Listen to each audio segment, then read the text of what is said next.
page 12, cis-trans isomers. So, we've talked about isomers before, right? Have I mentioned isomers? Just like with things that could be that are like the same formula but they're arranged differently. Exactly. Organic chemistry. So, for example, if you have butane, C4H10, you can draw it. I'll just draw it out in the skeletal. Don't have to draw this. There's butane in the skeletal form, right? Just 4 carbons. But I can move things around. I could draw that.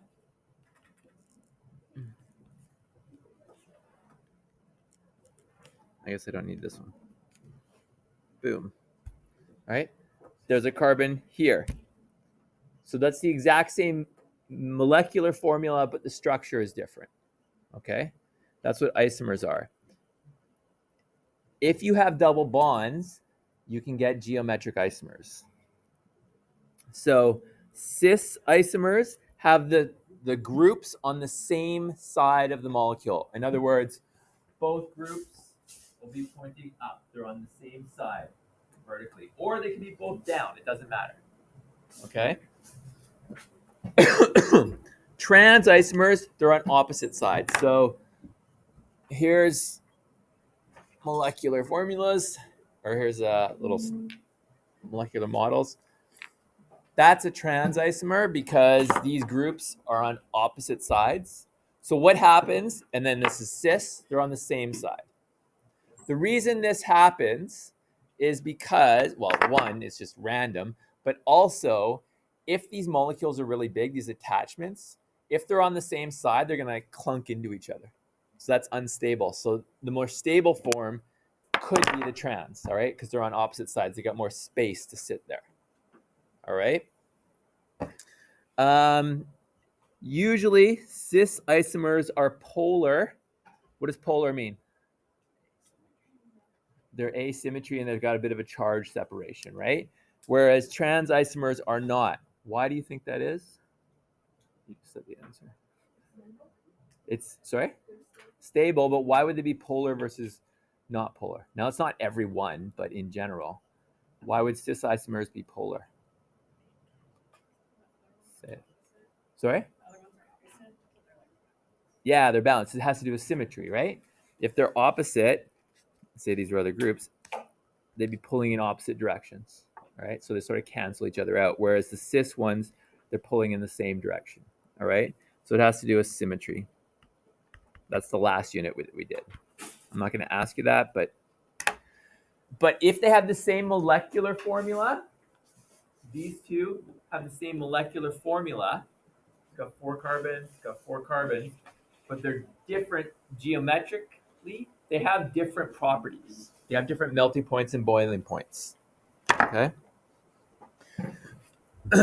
So, how do you name them? Well, count the number of carbons. 1, 2, 3, 4. 4 carbons. So that's what is the root name? Bute. We have a double bond on carbon 2. So it has to be 2-butene. But if I just said 2-butene, that doesn't tell you if it's cis or trans. It doesn't tell you if these carbons, these N groups, are both up or they're on opposite sides. So what you do for this one, since they're both on the same side, this is cis-2-butene.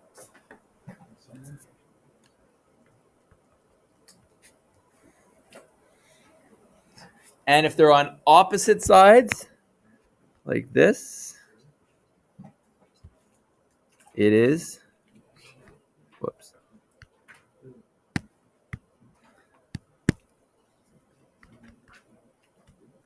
Trans-2-butene. So that tells you which side the groups are on. Okay? And if I said cis-2-butene, you could also draw it like this. They don't both have to be up.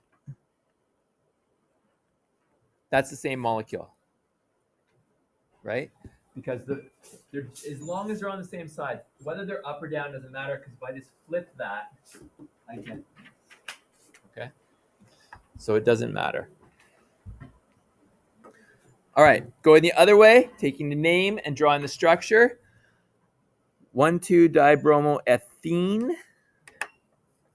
Okay. How many carbons are in this molecule? 2, because it's F. So we have 2 carbons. We have a double bond because it's ENE. We have bromine on carbons 1 and 2, but it's trans. So trans means the bromines are on the same side or opposite sides? Opposite. So, and then the other one is just fill it in with H's. You could draw it that way, or you could draw it this way.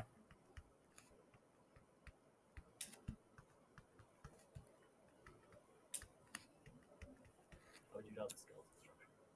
Of this one? Yeah. I shall see if I did it right. Like that. Because I wasn't sure if you had to like label hydrogens. No, you don't have to label the hydrogens. It's a given that they're there, but you would put the bromines because they're obviously not carbons. So this would be the skeletal structure. Okay. What if I said,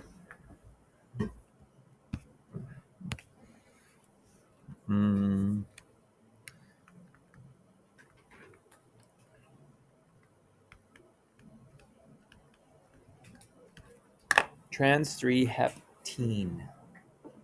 How many carbons do we have? 7. Which one has a double bond?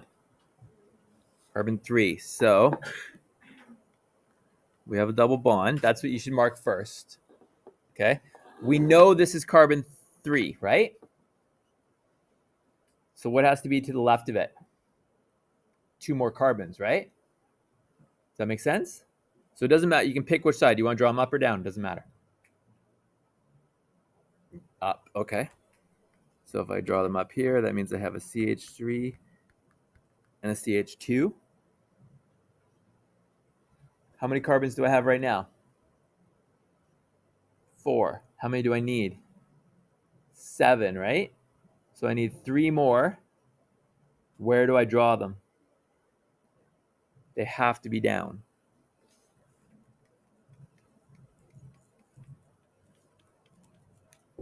And then if you're drawing it this way, it'd be that.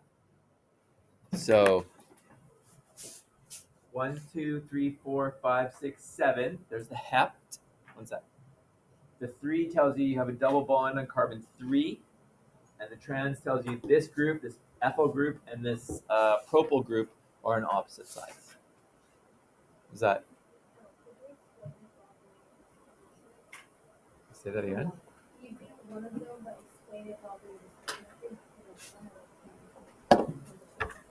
While doing the statement?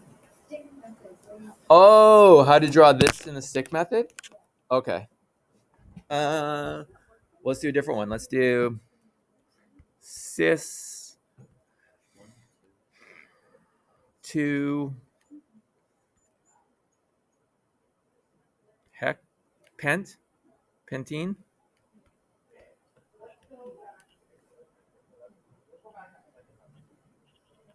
Okay, cis 2 pentene. All right. We have a double bond. Cis trans only occurs in double bonds. So we have a double bond on carbon 2. So I'm just going to draw a double bond. That's my starting point. If I'm labeling that carbon 2, what has to be to the left of it? How many more carbons? Just 1, right? So I'll just put it up like that. Okay. How many carbons do I need? 5. How many do I have right now? 3, right? 1, 2, 3. So I need 2 more on this side, but we're cis, so it has to be up as well. Does that make sense? That would be the stick method. If you want to do the other method, it would look like this.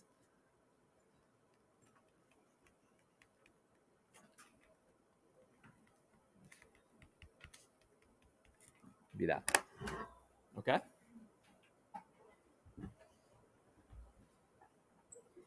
Are we good? So when do you have cis and trans isomers? When you have a double bond. They don't occur with triple bonds.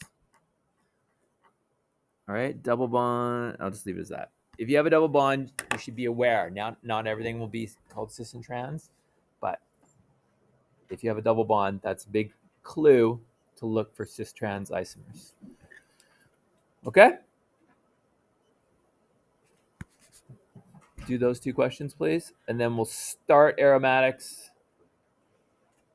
in a few. Yeah, we got time to do aromatics. So I'll give you some time to work those out, and then we'll do aromatics. And then we. Okay, aromatic compounds. So historically, they called them aromatic compounds because they had a smell, they had an odor. All right.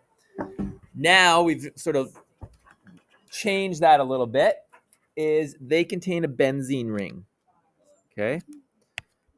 Aromatic compounds will have a benzene ring. So what is a benzene ring? Okay. Benzene ring is a hexane, cyclohexane, with double bonds in it, like that. Okay. Now, these double bonds don't just stay there. What they do is they can move around. That one can kick to there, that one goes there, and that one goes there. And so you get that. So the double bonds are flipping around all the time. Okay. Those are just resonance structures of the benzene ring. So instead of you'll see it drawn like this.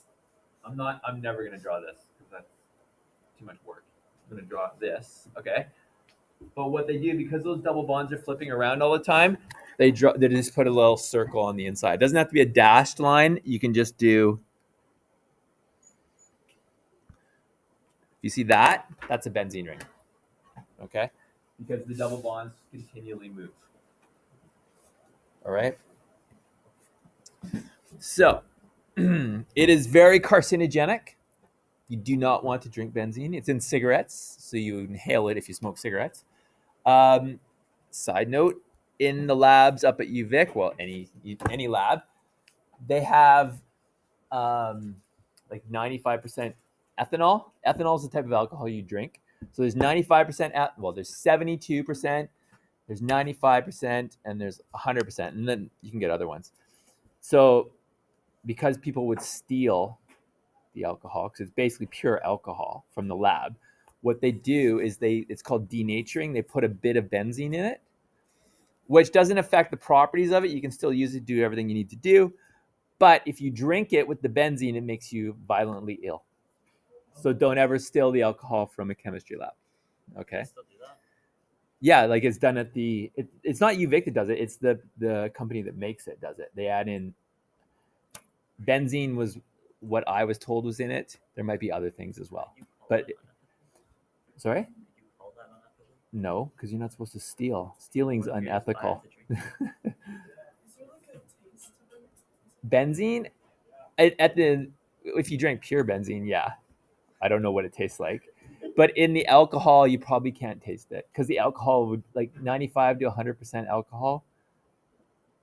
Because none of you have ever tasted alcohol before. Alcohol is very strong. But the stuff that you drink, like in beer, it's like 5% alcohol, right?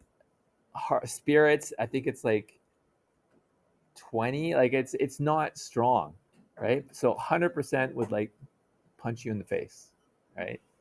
Even 95 or 70 is like very, very strong. So that's why they do it. Okay, anyway, how do you name these things? So,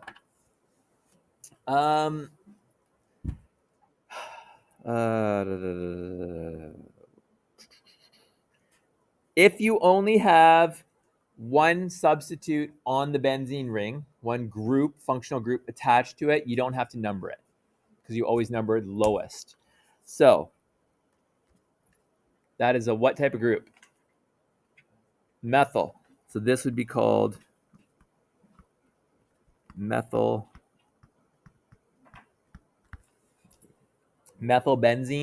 Now, just like every chemistry, there's always the proper name, and then for common things, they have a common name.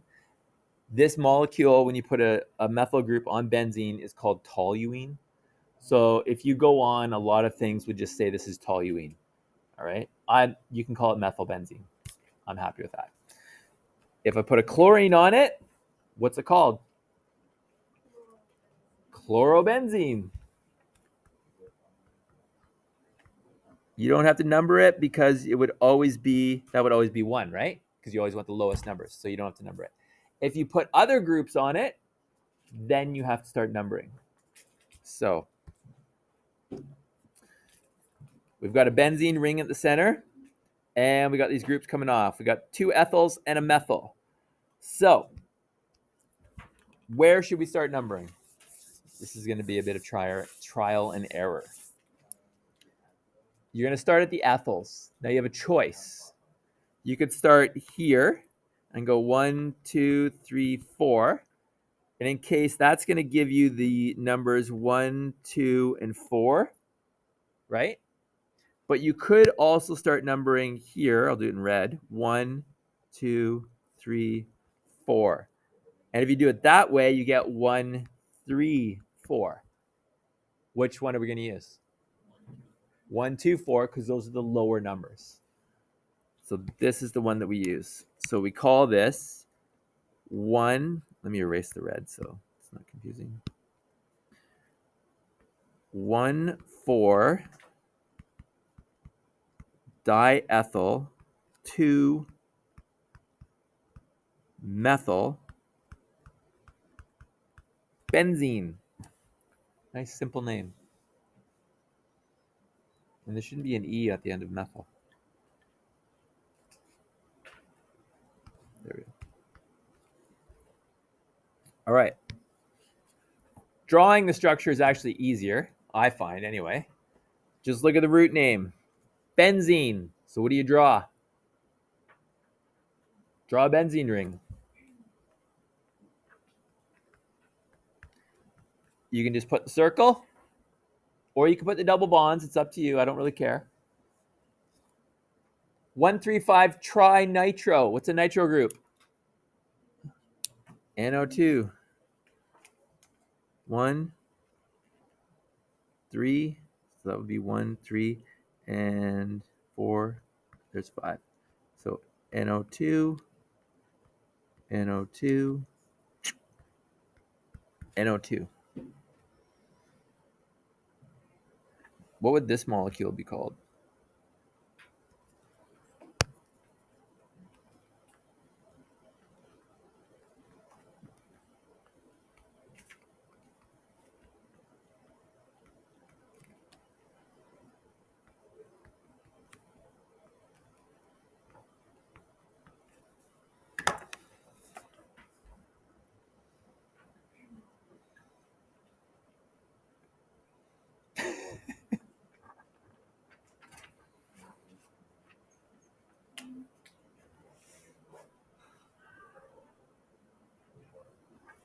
So you could say methyl, nitro, MN. Yeah, methyl comes before nitro. So it would be 1 methyl, 2, 3, 4, 2, 4, 6 trinitro benzene, right? 2, 4, 6 trinitro benzene, blah, blah, blah. Okay, but I'm just illustrating a point. I'm not going to ask you this question. What is that called, excluding the nitro group? That's a toluene group, right? So the actual name is trinitro toluene. And if you look at the letters, T, N, T. That's dynamite. That's what dynamite is. Nitro groups are explosive. Okay? Or nitrogen nitro groups tend to be explosive. That's TNT. All right? If you had a well, you got to make it, and that's not an easy process, but it would also be a dangerous process. But yeah, that's TNT. The benzene ring's fairly stable, right? So it doesn't really want to react. So you, you organic chemistry in university is learning all the reactions to make things. So the first step is learning how to name everything, which we're doing. Then you have to learn all these different reactions. And then the tests are like, here's your starting product, here's your end product, design a pathway to get there. So it's like a puzzle that you got to do. That's like second year university. All right. Last bit for chemistry 11. This is your last new stuff, people. Sort of. If you have a big ring, or not a big ring, a big branch chain, usually we say that the benzene ring is an attachment. It's like a functional group, like bromine and stuff like that. So when you do it that way, we call it a phenyl group. Okay. When benzene is attached to another molecule, it's called a phenyl.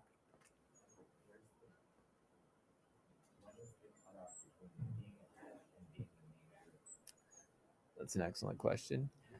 Usually it would be, I don't have a good answer for that. I'm going to give you the name and you're going to draw it probably is what it's going to look like. Or I'll push you in one direction or the other. Sure. All right. So if you have this, we look at the chain.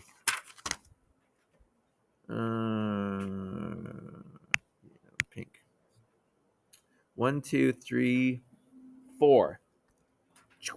4-carbon chain, right? So we can name this. I mean, technically you could, hang on, sorry. 4 carbons. So that's butane, right? 4 carbons is butane. Do we agree with that? So butane. This is called the phenyl group. This is a phenyl group because it's a benzene ring. Which carbon is the phenyl on? Carbon 2, because you always want the lowest numbers. So this is 2 phenyl butane. No. Thank you. Dashes are between numbers. So 2 phenyl butane.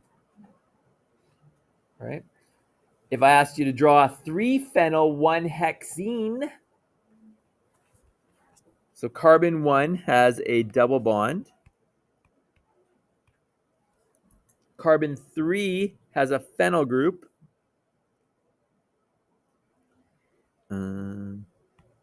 Which is a benzene ring. So you just draw it like that. And then I need 6 carbons total. And this has an H2. There's 3 phenyl 1 hexene. Or if you're going to do the skeleton,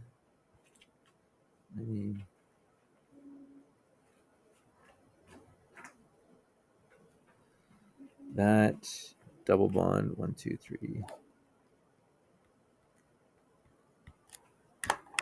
There's the skeleton structure. And that is it, peoples. All right. If you're going to do the questions in Hebden, they're numbers 30 and 31. Tomorrow we'll talk a little bit about functional groups and what I expect you to know. But this is all the naming I expect you to be able to do and or draw. Okay?